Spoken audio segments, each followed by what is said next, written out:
Now, why am I wearing a silly fluorescent bib? It's not the latest in trendy tank tops, and I'm not going clubbing it, and I don't spill the food down me anymore, so it's nothing to do with that. It's because I need to be identified should I get knocked down by a bike. Because the bikes we're going to be looking at tonight haven't got any brakes. That can only mean one thing: Speedway.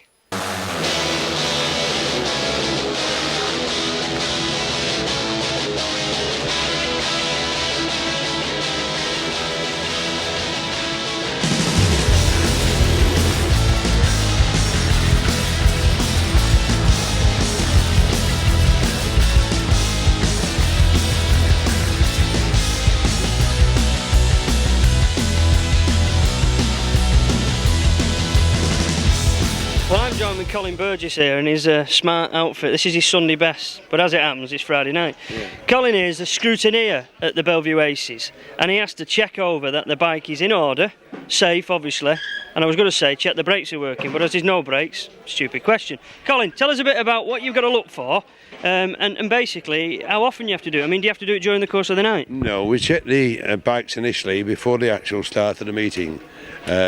For general maintenance, make sure that they're safe in a general condition. We check the front wheel spokes and bearing. We check the throttle itself. We check the clutch ball end.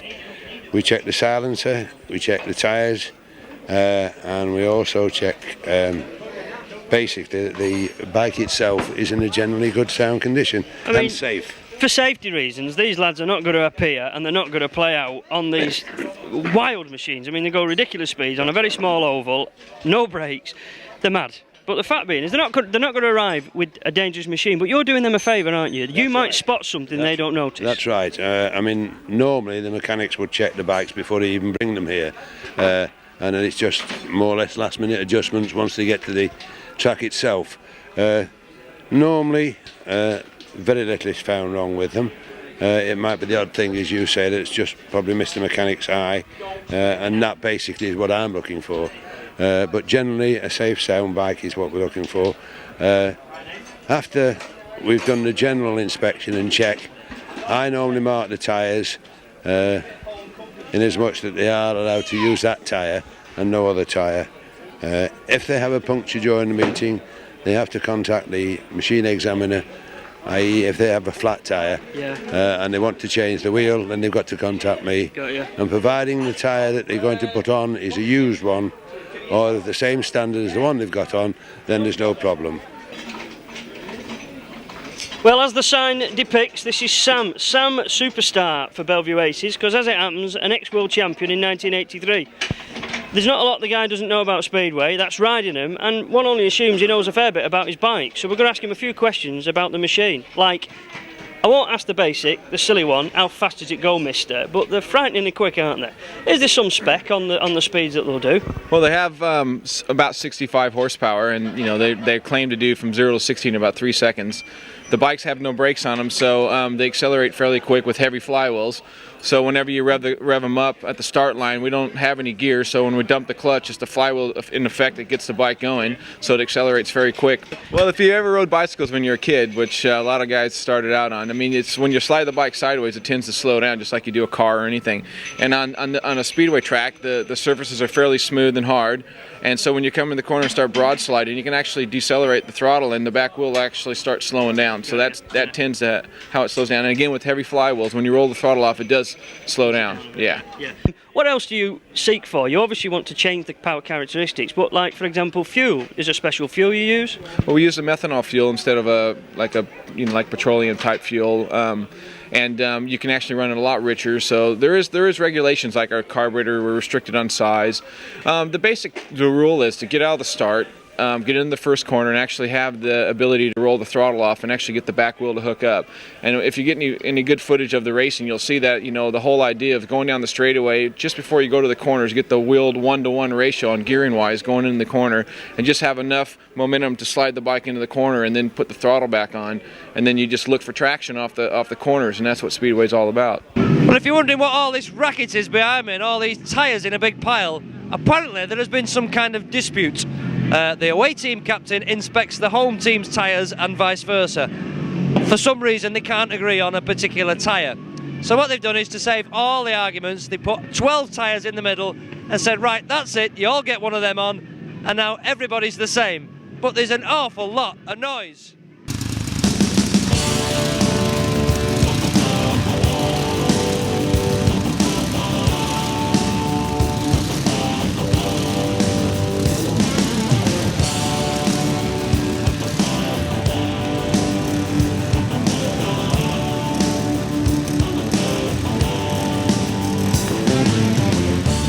Now then, here's a man that's not wearing a silly bib like me. Brendan Kearney, you're the centre green announcer, is that right? Why don't I wear a bib? That's a point. I think they don't care if I get knocked over. Oh, that That's one what is. it You're yeah. not important enough. What was the question again? What I was going to ask you was Val Frantic stuff. Yeah. But how on earth do you know who's who and how does the points Well, score? the way it's dead easy. The red and the blue helmets are always the home team. Right. The yellow and the white helmets are always the away team. That's dead straightforward. But after a while, when you come for a while, you get to know who's who because you just do. In the Right. same way as you know Paul Gascoigne's Paul Gascoigne. Yeah, but you you- don't need to see his you face. can only know. see their eyes. Yeah, but you can tell by the style, you see. They've all got their own individual style. They've got their own way of doing things. And you just get to know. Even my wife knows who's who. Oh, You know, they have masks and you know who's who. Right, so what about the scoring? Because it's... That's dead straightforward as well. It sounds complicated. You get 3 for a win, 2 for second, 1 for third, 0 for fourth. Therefore, if you come first and second, it's a 5-1. Right. Follow? Yeah. So if you come first and third, it's a 4-2. Right. And then...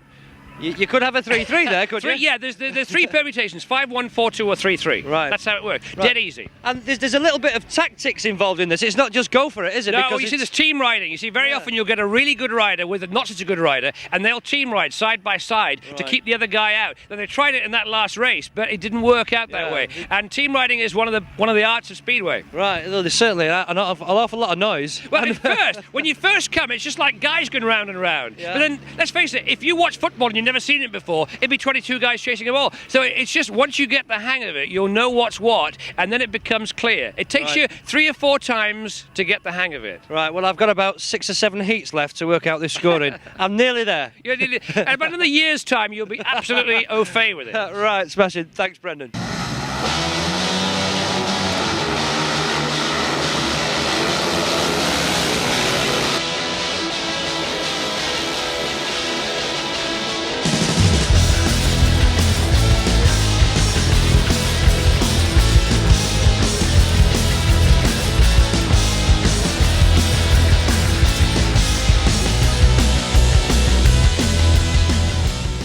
So I'm joined with Peter Carson here, who happens to be a Wolves man, who at the moment is sporting his attire, his Sunday best for Speedway. Now, it's not leather, and I always thought they were leather, so excuse me ignorance, what on earth is it? It's actually Kevlar. You know, we used to have leathers, but this new thing has come and it's much better. Is it because it's lighter in the ideal It's thing? lighter, it's easier to move in, you know, it's easier to clean, which we do a lot, you know, Yeah, and yeah. it's better. Yeah, you're not really getting so mucky tonight. Is that because you're at the front all the time, or is it just because it's a clean night tonight? It's a clean night, and unfortunately I'm at the back tonight, so normally I would be covered in dirt, yeah. Yeah. That's not the only special item, the suit.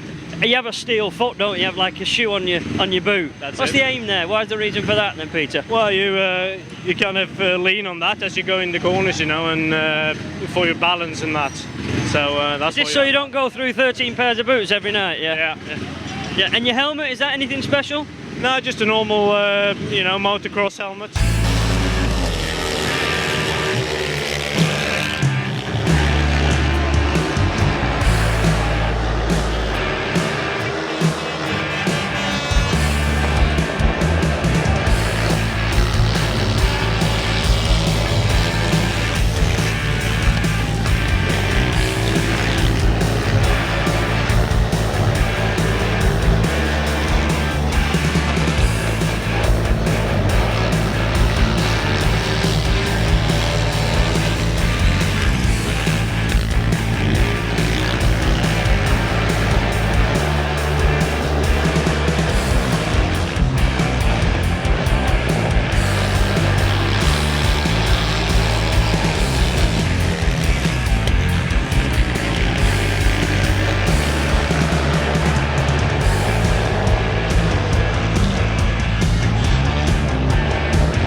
you think, Wayne? The business. A good night out, I've had a good night out. I've enjoyed every bit. I've had a free brew, which is very rare. I've got a nat and he ain't getting it back. Right, well, it's good though, but I must say, it's one of them things that you really do need to see live. You've got to be here for the smell. What are you trying to say, Paul? Was that you? the noise, the atmosphere, you've got to be. It doesn't look the same on a screen.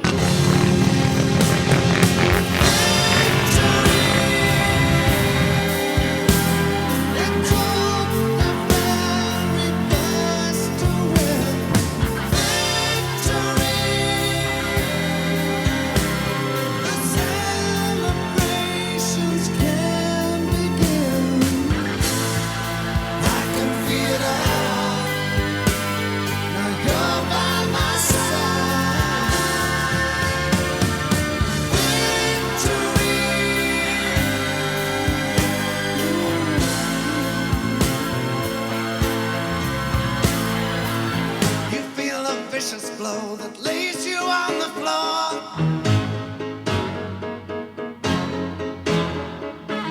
You won't get up if you're not centered anymore. But you're competitive, you can't bear to lose. You want everything, you've got to choose.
Well, hi and welcome to Two Wheels Better at Motorcycle World Beaulieu.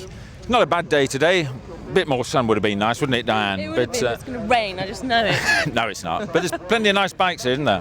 Plenty. There's so much to see and do. Anyone who's got anything to do with the motorcycling world is here today. I think I'm going to sort of find out who I can just leap on and get an interview with, and I'm going to be presenting prizes. Literally. Jeff. I'm going to be presenting prizes for CSM's Miss Motorcycle World towards the end of the day. And I'm going to be getting round, seeing some of the special bikes here, seeing some of the old bikes here, and we'll catch up with you later.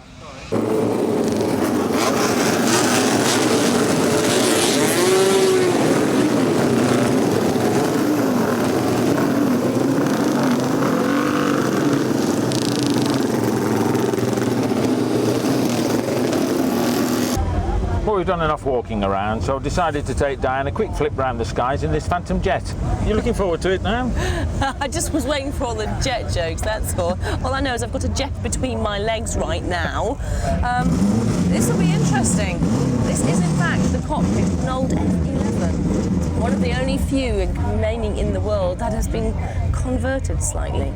Into a little three-wheel trike. And we're going to have a word with the owner now, Ellis Owens, and see just what on earth he was doing buying this.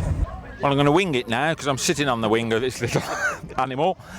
This is the pilot here, Ellis Owen. Because you should be a pilot, shouldn't you, Ellis, and not a rider? Well, yeah, I'd fancy to be a pilot, but I'm not. But this is second best. So what's it all about? Where did you come across this? I came across it down at a dealer's down south, went to buy another car, saw this, and said, I won't bother with a car, we'll have this. And I've had great fun doing it up and spent, 500 hours on it. So what on earth is it? It's an F11, is it, or part of one? It's designed off an F11 fighter, built in America, these. I understand there's only one in this country in Europe, and there's only very few, like 5 left in the world of them. So a bit of a rarity. And yes. Did it come complete with jet engine?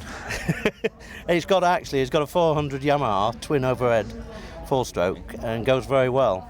And what sort of speed would it do? It'll do 105, but I travel around about 65, 75. When I tried the cockpit earlier, when Diane and I were in there, it seemed very claustrophobic. Is it something you get used to, or have you got a good ventilation system? You get used to it. The ventilation system is really unique, because in America they don't want a heater, they want air to blow, and it's very cool. Yeah. So yes, it keeps it okay. Have you caused any accidents in this with passers-by and other motorists or whatever? I mean, they must have wondered what's coming up behind them. They do, and in actual fact, if I pull up anywhere, at the petrol station or anywhere, the people who's following you always stop and ask about it. Crowds it pulls, especially when I go down to the local village shopping. And what's it insured as, a three-wheeler or a jet fighter? It's insured as a three-wheeler like motorbike. Yeah. Because it's basically only ever on 2 or 3 wheels. And it's a lot of fun, and I don't suppose you'll be selling this, will you? No, not for sale. Many people have tried to buy it, but it's not for sale. Well, thanks very much, and I shall look out for you on the road. Thank you very much. Thank you. Well, here's a familiar face to you, but perhaps not in this garb. Tommy Robb, who's been very good to us on the programme. Tommy, good to see you here. Likewise, Jeff, yes, and especially with this weather after the rain we've had all week. Yeah, it's a pleasant surprise, Beautiful. isn't it? And it's good to see you with the kit on, as it were. Thank you. These are my old working clothes, actually. Nowadays it's a collar and tie, but I'm afraid these are the 20-year or 25-year-old working clothes as they used to be. Well, I'm impressed that they still fit, Tommy. There's a bit of a bulge in the front that the zip has to be persuaded to go over, but otherwise they're okay, yes. Well, I saw you on this Yamaha earlier on, and I'm sure lots of the crowd said, I recognise that guy, I recognise the leathers, but this isn't quite the real thing, is it? No, this is a little Yamaha that Graham Head, Sammy Miller's friend Graham, has built up. He's put a four-cylinder 250 engine into what was the old TR or TR3 frame and chassis, which was normally a two-stroke twin-cylinder engine. Right, but he's put one of these little imported fours, is it? It's a four-cylinder import, 250. It revs to about 18,000 if you want to take it, but the straight here is a little bit too short for that, but runs like a dream. And I bet you enjoyed it. I saw you with Sam as well. I mean, it's nice for you to get together on these little events, isn't it? I think this is the important thing, and what is amazing is the number of people who come up and say to you, oh, thank you for all the enjoyment you gave us 20, 30 years ago. And those people still remember it, and I think this is one of the nice things about the 60s. They can still come back and meet the heroes as they were then. Yeah. So, and are you riding again today, are you? Yes, I think we're out this afternoon, and then it's back up to Warrington. Yeah. That's a long trip, but not on the bike? Not on the bike, no, in the comfort of the car. OK, well, thanks very much then, Tom, and we'll catch up with you some other time. Thank you very much, Jeff. Lovely to see you. Bye.